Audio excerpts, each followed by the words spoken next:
And I feel like the Cowboys, at the end of the day, do not have a good plan, and they don't know how to come up with a good plan to address the fundamental issues that have kept them from getting to where they want to be. Yeah, no, I think that's part of that, right? I think that's where some people in the NFL go, well, hey, it's the Jones family, and yeah, they know football, but they're not that's not what they grew up in. They're not football people that way, right? To where there's definitely that aspect, and then the business aspect on top of that, and yeah, they got their hands full, right? And I don't hear with these 3 contracts and where they're going and everything, right? Again, not that I have called people in Dallas, but I don't know, I have enough conversations with people through text going and that where you hear things that are going on in the NFL, whatever. I just feel like with this situation too, I've heard nothing that there's they've made good headway with the CeeDee Lamb contract or the Micah Parsons, or they're in a good spot or whatever there.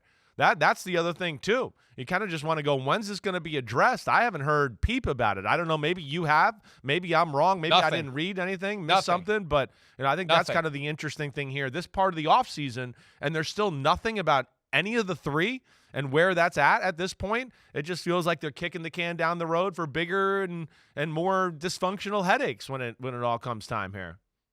I almost feel like they're just accepting the fact that they're stuck, that they hope that maybe they can find a way to win enough games to get to the playoffs, and maybe this time when they roll the dice, it comes up their way, not realizing they have control of how the dice are actually going to roll. They think at some point it's just you get close and you take your shot and you get lucky, and sometimes you don't. Well, they haven't been lucky for nearly 30 years now. I think it's getting blown up after this year. I think it is. I think they got no choice but to blow it up. When they did just a little bit of a restructuring with Dak's deal to knock his cap number down by a few million, I think that was the moment they recognized we're not paying this guy market value. We're potentially going to blow it all up next year. We're going to let Dak Prescott be Kirk Cousins and go to the market and see what he can find elsewhere and hope that somebody else doesn't make an offer so much greater than what we'll make that he takes it, because there is inherent value in being the Cowboys quarterback. Or maybe by then they'll just decide to move on. Maybe they'll have Bill Belichick as the head coach.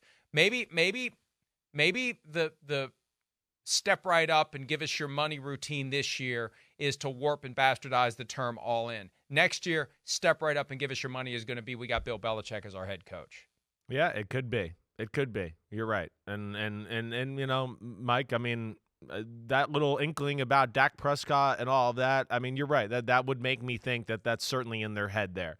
That they might just go, hey, wait, we're going to ride this out. We're going to see where it goes, and we're not going to let him have total power in this situation, and we have to move on, so be it, right? But, yeah, I think there's some drastic things that probably need to be done in Dallas over the next year if they really want to be, a top-tier, upper echelon type of football team in the NFL. I fully expect to get a bunch of emails from our friend Vince, who will be calling me all sorts of nasty names because he does not want to face reality. Plenty of Cowboys fans do not want to face the reality that we have been trying to peel the onion down to that nasty, smelly core over the course of the last half hour or so. Hi, it's Mike Florio. Thanks for watching PFT on YouTube. Hit subscribe for the latest news and analysis from Pro Football Talk.